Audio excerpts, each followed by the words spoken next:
V moji družbi je Ana Božič, kar izvoli. Dobrodošla, dober dan. Živjo. Hvala, ker si prišla. Hvala, kar izvoli. Ana me namreč zelo navdušila že prvo sezono in danes bo tudi demonstrirala nekaj, ampak še predtem malce sem raziskala, veš. Nisem še mamica in vendarle vem, da enega dneva me pa tudi to čaka in potem malce že brskam. In kaj sem ugotovila? Danes večina mamic za svoje dojenčke uporablja torej pleničke za enkratno uporabo. En otrok tako v času, da se privabi na kahlico, porabi od 5000 do 6000 pleničk, zakaj podrejo 4,5 drevesa, torej zaradi celuloznega polnila. Za umetne materijale uporabijo ogromne količine nafte, vode in seveda tudi energije. En otrok tako proizvede 1,5 do 2 toni odpadkov. In ker so pleničke v veliki meri iz umetnih materijalov, je čas razpadanja glede na dobo človeškega življenja izredno dolg in sicer 500 let, nekateri materijali pa se nikoli dokončno ne razgradijo. Se pravi, zaradi ene same pleničke pride cel kup ostalih stvari in tukaj se vprašamo, ali je možno, da se pleničkam izognemo. Ja, so pralne pleničke, obstaja pa tudi metoda brez pleničarstva in o tem v Sloveniji govori Ana Božič. Evo, lepo pozdravljena, dobrodošla. Tukaj tudi tvoj priročnik, torej priročnik za starše, ki ga bomo danes podarili eni izmed mamic. Torej, odkot ideja pravzaprav izvira? To je, se mi zdi, da za marsikatero mamico nekaj popolnoma novega. Aha, brez plenica, to je možno. Ja, nekaj novega, to sem tudi jaz mislila, da je bilo nekaj novega. Popolnoma ničesar nisem do takrat vedela, dokler nisem rodila drugorojenega sina, ko mi je sam nakazal, da v bistvu ne želi imeti več plenice in potem sem njegovi komunikaciji vztrajno sledila in sem prišla do tega, da sem iz dneva v dan imela bolj suho pleničko. Sledila sem njegovi komunikaciji in potem ugotovila, da ta koncept obstaja, s tem, da sem raziskovala različna področja, pač bolj po svetu, ker pri nas v Sloveniji je še to zelo nepoznano. In sem prišla do ugotovitve, da v bistvu ni to neka modna muha ali nekaj čisto novega, ampak to metoda je stara veščina komuniciranja z otrokom. To je vse obstajalo, preden so plenice sploh na svetu obstajalo. Mamice so imela otroke brez plenic, enostavno, ker plenic ni bilo in so otroke dajala enostavno lulat. Kamorkoli otroci so bili goli poleti v toplejših dnevih in so mamice jim znale prisluhniti veliko bolj, kot pa sedaj, ko je to čisto ta komunikacija zanemarjena. Se pravi, gre se v prvi vrsti za komunikacijo, verjetno se je to razgubilo zaradi vseh ostalih stvari, zaradi tega, ker so bile plenice in je bilo vse skupaj lažje.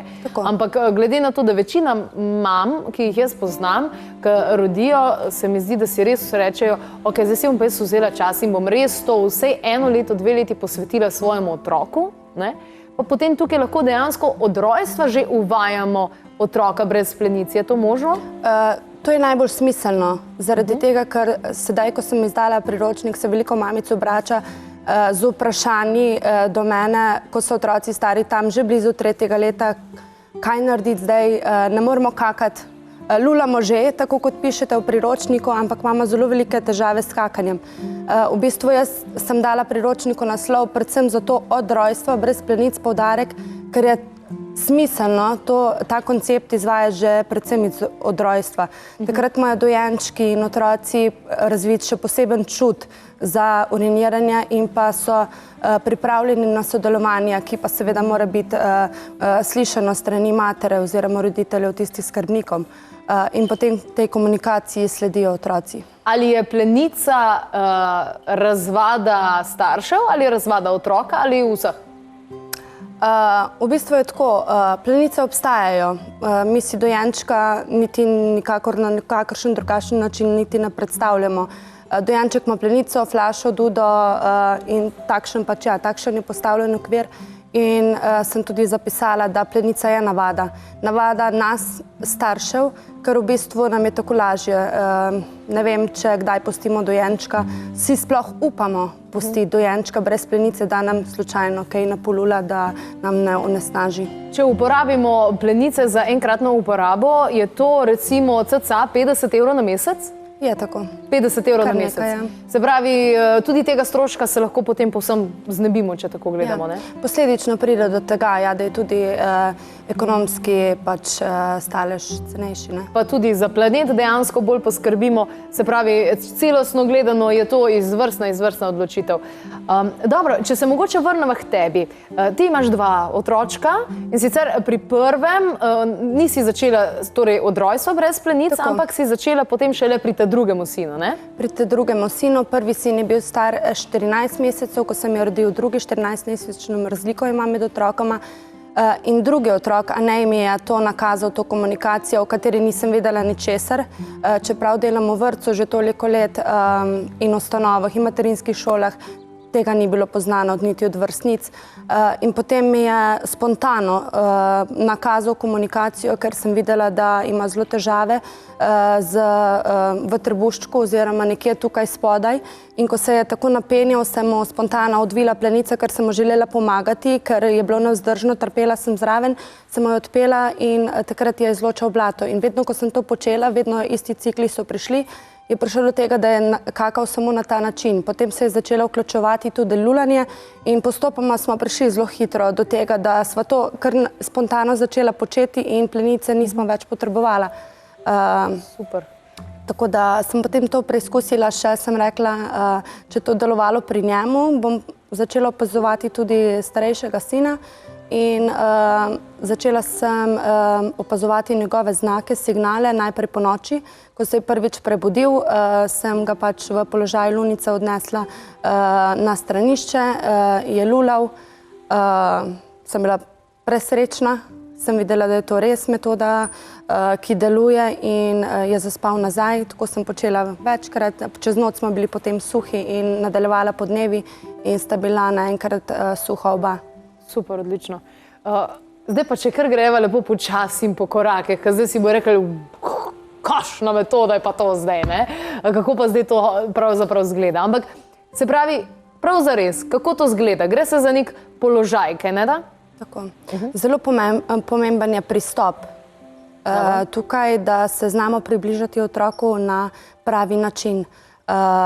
V bistvu ne gre za to, da otroka, seveda, če je od rojstva majhen, še ne govori, da ga sprašujemo, greš lulati, tako kot smo mi v okviru naučeni, da otroka tako odvajamo od plenic šele takrat, ko zna povedati in je sam pripravljen na to, da bo plenice dal stran. Zato je tudi doba zelo dolga. Ampak v bistvu, čisto spontano, ko je še majhen, ga držiš v roki, če se še doji, tako s hrbtom je naslonjen na tvoje prsa in ga pač tako pestuješ, držiš za nogice pokrčene in v bistvu on spontano lula. V bistvu to počneš večkrat zaporedoma, mogoče na 15 minut najprej, oziroma ob določenih ritualih, tako da on že te rituale pozna, ker potem zaupa in začne sodelovati s tabo. In potem instinktivno teži k čistoči in skupaj potem dobita ta občutek, kdaj pa on potrebuje stranišče. Meni se zdi zelo, zelo zgrešeno, takole, ko opazujem še enkrat, jaz nisem mati in samo razmišljam, ne zdi se mi okej, da otrok s tistimi umetnimi plenicami na ritki taca tam cel dan in umetni materiali, ki tako in tako niso dobri za kožo, niti nima občutka več, a je zdaj suh, a ni suh, a se je polulal, a se ni polulal, ne? Se mi zdi, da vse splošno gledano ni to pravi način oziroma, da ne doživi te stvari tako, kot bi jo mogel. Ne zdi se mi naravno, no. Glede na to, da vse te nove plenice zdaj to takoj vse upijajo, je lažje, ampak za otroka pa verjetno ni najbolj. Ja, vse plenice so te dan danes narejene tako, da je otrok čim manj ima občutka mokrote in potem normalno on ne zaznava tega, da se je sploh kdaj polulal, kdaj ne. Zato pa so tudi včasih, ko so otroke še povijali s tem tetram plenicam, so veliko prej prišli iz plenic, vse do 1. leta so bili že suhi, kot pa danes, ko v bistvu ne samo zato, ker ne občutimo korote, ampak tudi mamice, nažalost, tudi zaradi tempa ne posvečamo pozornosti teme, da bi pa mogoče bil že zdaj čas, da bi kaj o tem razmišljali in kaj naredili v prvem letu že življenja oziroma do drugega leta. Imamo pa nastane pa problem potem, okoli 3. leta, kaj pa zdaj narediti, zdaj pa ne želi. Seveda otrok je to počel od rojstva 3 leta, vsak dan 24 ur in je povsem nesmiselno pričakovati, da bo pa zdaj šlo na lahko, bo kar brez plenic. In povsem nesmiselno se mi zdi, da bi od otroka pričakujemo oziroma svojo nejevoljo. Zdaj si se pa polulal, ne smeš se polulati, na ta način odvajamo otroka. Ker potem, ko enkrat otrok osvoji, ko začneš ti delati preko neverbalne komunikacije, z njim povezavo vzpostavljati, otroka nikoli ne sprašuješ, greva lulat, te lulat, ampak on ve, ti se mu približaš, ga dvigneš lepo in on točno ve, da to je čas za lulanje v točno določenem položaju, v točno določenih prijemih, potem tudi šepetu, lululu, ko nadaljuješ in ti prisluhne in spontano lula. Tukaj lahko vidimo tale položaj lunice, jaz upam, da se bo tole videlo, da bomo lahko približali. Tale položaj lunice, torej, ki je zelo pomemben položaj, se pravi, da s tem položajem ga v bistvu spodbujamo k temu, da opravi svojo nalogo, kaj ne da? Ja. Tako.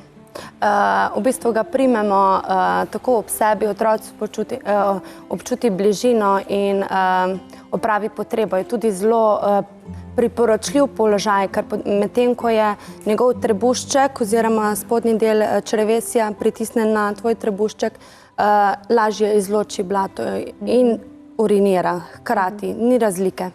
Kahlica se pri tem uporablja, kaj ne da? Ja, jaz sem tudi noter zapisala tudi čista moja improvizacija oziroma domislica mojega partnerja. Imeli smo super kahlico, ki je čakala, kdaj bosta otroka dovolj velika še na začetku, in igrala je, da bosta sedla na nje, ampak moja dva nista hotela sesti na kahlico in me je najbolj ugajal ta položaj lunice. Smo pa improvizirali in iz te kahlice, novodobne, saj mamice verjetno poznajo, smo dali ven tole malo kahlico in ker imam 2 fantka, mi to pride še vedno prav, da ne nosiš otroka, ko se prebudi po noči, predvsem po noči, odvisno koliko tekočine, dajo zvečer otrokom zaspiti. Jaz tega nisem nikoli omejevala. Vedela sem, če sta zvečer veliko pila oziroma če sta bila še žejna, sem vedela pač čisto materinsko, bom pač dala kahlico zraven, mu podstavila in je lulal v njo. To smo naredili tako, da povsem intimno, on je začel zajokal, se malo prebudil, sem ja že vedela, sem šla do njega, samo takole na stegna mu naredim, takole ga pobožam, to je nek šepet, poleg tega, da mu včasih sem še rekla lu, je on že v spanju lula in se je zgodilo, zaspal naprej, kar sem mogla, sem odnesla, oprala in je zelo praktično, če ni te kahlice, ni nujno, da je ta, ampak katerakoli posoda, pač da ne nosiš otroka, ker potem so otroki se teži, in to je pa ena taka fajna stvar, priročna. Super. Krasno, Ana. Res ti hvala za vse te stvari. Mislim, meni je res zelo, zelo zanimivo, da se dejansko da. Pa potem, recimo, če otroka že od rojstva navajaš brez plenic in izvajaš vse to, gre verjetno tudi prej na kahlico. Ja, sigurno. Potem sočasno dodajaš, ko vidiš, da je pripravljen, da je v prostoru kahlica. Nekaterim uspe, nekateri nimajo nobenega odpora do kahlice. Jaz sem imela pač drugačno izkušnjo, nekatere pravijo, moj ga postavim gor, dajo pravljico, kakorkoli se zamoti in v bistvu, da to živi z njim. Opazuje tudi, ko grejo starši na stranišče, da jim je to zanimivo, da so zraven, da ni to en tabu, da greš na stranišče, da opazujejo in potem zelo radi sodelujejo. Samo pravi pač pristop mora biti, če mu v nekem trenutku ne ustreza sesti na kahlico, da pač ali na školjko, da ne vztrajaš pri tem, ampak počakaš. Da nimaš slabe izkušnje, ne? Tako, počakaš. Da ni potem res pri 3. letu, ko je zelo pozno že navajena na kahlico, da je to vzpostavljeno v zgodnem otroštvu otroka. In je potem precej lažje, veliko globlja povezanost in dobro, ampak če si doma, recimo ta položaj lunice in to super, odlično funkcionira, kaj pa če greste kam na izlet ali pa karkoli podobnega? Ni nobenih drugačnih sprememb, ker v bistvu, če si zunaj, lahko to pač narediš v naravi. drugače pa tudi v ustanovih. Mi nismo imeli nobenih težav, pač narediš položaj nad straniščem ali pa potem, ko že lahko ga obrneš na položaj, ampak ga držiš na školjki. Nobenih nastavkov ni potrebno, to še moti, še bolj jih motijo, če je otrok na tistem nastavku. Če ga ni, lahko še lažje izvleče blata, ker ima tako, je bolj pokrčen. Tako da spremljaš, no, otroka moraš res spremljati, saj v bistvu smo se odločili za otroka in je ta povezanost kar potrebna.